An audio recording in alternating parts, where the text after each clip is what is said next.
আল্লাহ আমার কি সর্বনাশ হয়ে গেল রে আল্লাহ, আমার সব শেষ। আল্লাহ তুমি একটি বন্যা দিলে, আমার ফসল ক্ষেত সব শেষ হয়ে গেছে। আমি এখন কি করে বাঁচবো আল্লাহ, আমার সব শেষ। আল্লাহ মতি ভাই কি সর্বনাশ হয়ে গেল মতি ভাই, সব আল্লাহ তুমি কি করলে? তুমি ধান নেই, গুলার ধান নেই, কোনো কিছু না, খাবো কি আমরা এখন? সব কিছু শেষ হয়ে গেল রে জাকির, আমার তো সব কিছু শেষ হয়ে গেল রে জাকির। আমার বন্যার পানিতে ধান শেষ, গরু দুটো ভাষায় নিয়ে চলে গেছে। সামনে বৃহস্পতিবার কিস্তি দিতে হবে, বাড়িতে খাবার চাল নেই, ধান নেই, কি করে যে চলবো? আমারে কিনা বাঁচাবে? আরে আমার বাড়ি কিছু ধান আছে ভাই, তুমি নিয়ে এসে ওটা ভাঙায়, চাল ভাঙায় খেয়ে নে ভাই। আর আমার গরু দুটো আল্লাহ বাঁচাই দিয়ে গেছে, বাঁচাতে পারিছি। এই জন্য ওই আগামী হাটে ওই গরু দুটো বিক্রি করে যা হয় তাই দিয়ে কিস্তি শোধ করে দেবো।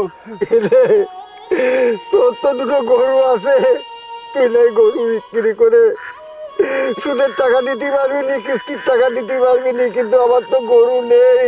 আমি কি দিয়ে কিস্তির টাকা শোধ করবো?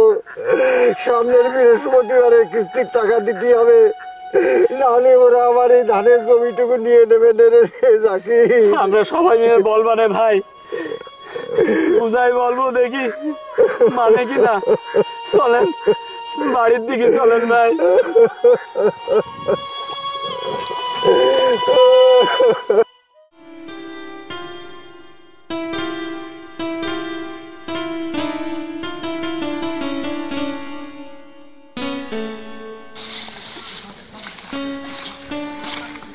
আব্বা, আমাদের তো ধান ক্ষেত সব ডুবে গেছে আব্বা।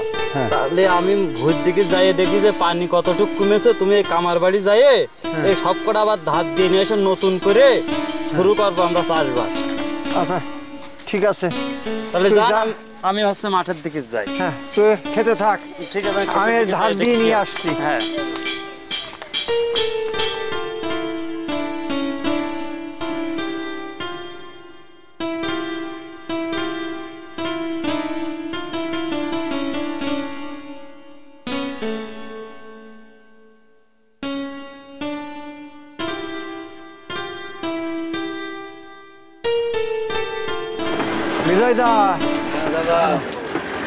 কি খবর মতি মিয়া, তোমার মনটা খারাপ কেন? আর বলো না, বন্যার পানিতে ফসল ক্ষেত সব তলায় গেছে, গরু দুটো ভাষায় নিয়ে গেছে, একেবারে শেষ। সেটা তোমার একার না, সবারই এই অবস্থা। আমার এই কাস্তে নিয়ে নিয়ে এগুলো একটু ধার দিয়ে দিতে হবে। আচ্ছা ঠিক আছে, দিবানে। তা কখন নিবা? এখনই দিয়ে দাও। এখন তো হবে না ভাই, কাজ করতে তো সময় লাগবে। তুমি বিকেলে এসে নিয়ে যেয়ে নে। হ্যাঁ আমি কিন্তু তোমার এখন টাকা দিতে পারবার না। আচ্ছা ঠিক আছে, তোমার টাকা দেওয়া লাগবে না এখন। তাহলে তাহলে আমি এখন উঠি, আমি বিকেলে এসে সব নিয়ে যাবো, তোমরা কাজটা রেডি করে রাখো। আচ্ছা আচ্ছা, আর পয়সা আমি খেতে ধান উঠলেই আমি দিতে পারবো। ঠিক আছে ঠিক আছে, তাহলে আসি। হ্যাঁ আচ্ছা।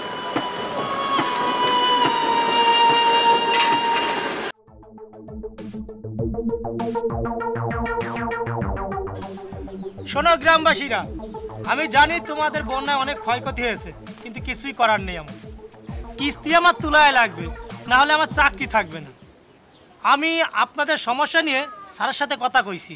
স্যার কয়েছে যার যত কিস্তি বাকি পড়েছে তার অর্ধেক দিলেই আপাতত একটা ব্যবস্থা হবে আর কি।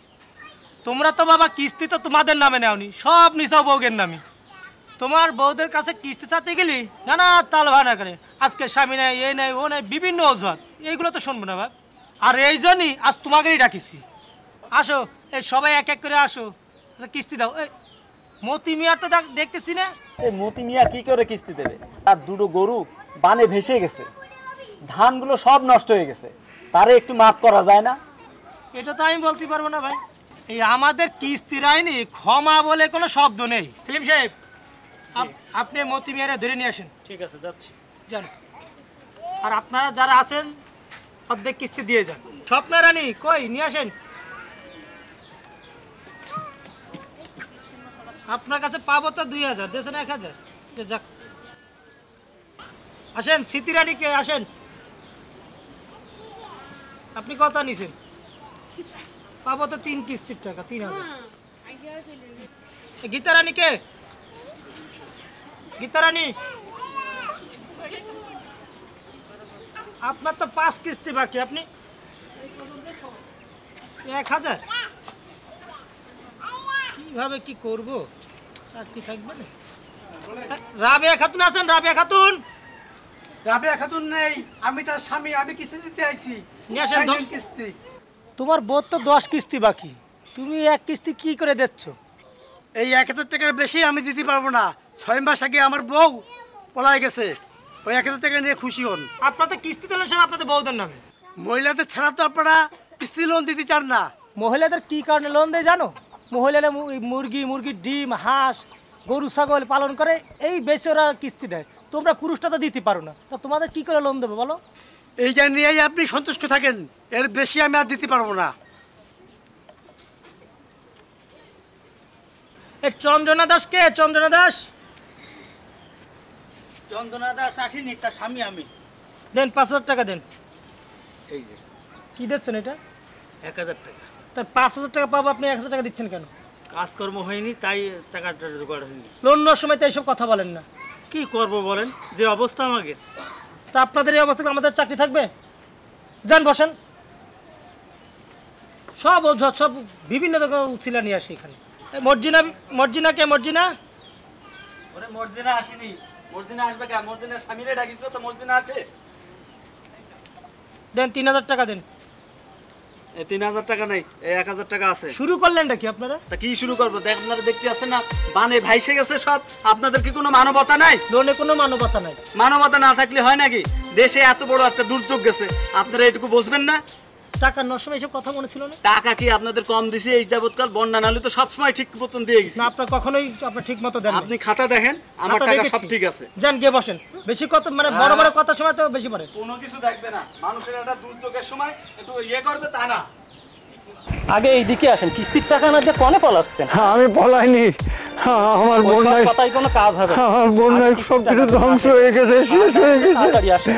হ্যাঁ, আমার বাড়ি সবকিছু ভেসে গেছে। হ্যাঁ, আমি পালাইনি। স্যার আসেন। স্যার এই যে অনেক কষ্ট করে ধরে নিয়ে আসি স্যার, এই যে মতি মিয়ারে নিয়ে আসি। মতি মিয়া, যত মহিলাদেরকে লোন দিচ্ছেন তাদের স্বামীরা এসে টাকা পরিশোধ করে গেছে। একমাত্র পুরুষ মানুষ মতি মিয়া তুমি। তোমার আমি লোন দিছি, তুমি পালায় পালায় বেড়াইতেছো কেন? স্যার আমার বন্যায় সব কিছু ধ্বংস হয়ে গেছে, সব শেষ হয়ে গেছে। আমি নিঃস্ব হয়ে গেছি স্যার, আমারে মাফ করে দেন স্যার, আমি দিতে পারবো না স্যার। ইমান, গ্রামের এই বন্যায় দেখে আমার মনটা খুব খারাপ হয়ে গেল। মানুষের এত কষ্ট দেখা যায় না। আমরা তো যেটুকু পারিছি মানুষের ত্রাণ দিয়েছি, আরও কিছু করা উচিত আমার মনে হয়। দেখি কি করা যায়, চলো। হ্যাঁ, আমারে মাফ করে দেন স্যার। মতি মিয়া, তুমি যতই কান্নাকাটি করো আমার এই মাফ করার ক্ষমতা নেই মতি মিয়া। হ্যাঁ, আমার ঘরে দুটো সমস্ত মেয়ে বিয়ে দিতে পারিনি। আমি না খেয়ে থাকি। ছেলেটা ঘুরে বেড়ায়, কাজ করতে পারে না। আবার নতুন করে চাষ করার জন্যই ব্যবস্থা করছি। হ্যাঁ, আমার কি ব্যাপার? সময় দেন স্যার। হ্যাঁ, আমি সব ওই বাড়ির ভিতরে কি হচ্ছে? আমি সব টাকা দিয়ে দেবো। হ্যাঁ, আমার কটা দিন সময় দেন স্যার। হ্যাঁ, আমি সব দিয়ে দেবো স্যার। নিশ্চয়ই কোনো কিছু হচ্ছে। আচ্ছা দাঁড়াও, এদিকে এসো তো।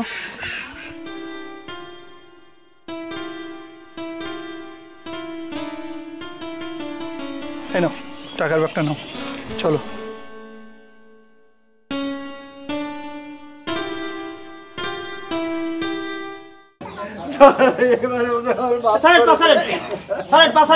আপনার টাকা দিতেই হবে, আপনি লোন নিয়েছেন, আপনার টাকা দিতেই হবে। কি ব্যাপার? কি হয়েছে চাচা, আপনি কাঁদছেন কেন? আমি লোন নিলাম, কিস্তি দিতে পারছি না। বন্যায় আমার অনেক ক্ষতি হয়ে গেছে। আমার বন্যায় ধান ক্ষেত নষ্ট হয়ে গেছে, গরু বাছুর সব শেষ হয়ে গেছে। আমি এখন না খেয়ে থাকি, আমি সংসার চালাতে পারি না। এখন আমি কিস্তি দেবো কি করে? ওনার কাছে কয় টাকা পাবেন? টোটালে আমার 5 লক্ষ টাকা লোন দিয়েছে, কোনোভাবেই আমি লোন তুলতে পারতেছি না। আমারও তো একটা চাকরি। কিন্তু আপনারা তো একটা জিনিস খেয়াল করেছেন যে দেশে এখন যে হারে বন্যা পরিস্থিতি বৃদ্ধি পেয়েছে, এই সমস্ত গরিব কৃষক, এদের জমি জায়গা, ফসলি জমি, তাদের গরু ছাগল সব কিছু তলায় গেছে। তারা এই অবস্থায় কি করে কিস্তি দেবে? আপনাদের মধ্যে কি একটু মানবতা নেই? আপনারা এই দুর্যোগের মধ্যে আপনারা কি সুন্দর গ্রামের সবাইকে ডেকে এনে কি সুন্দর কিস্তি দিয়েছেন। আচ্ছা, আপনি টোটাল এই গ্রামের লোকজনের কাছে কত টাকা কিস্তি পাবেন? 5,60,000 5,60,000 টাকা। তাই শরীফ, একটা বের করো।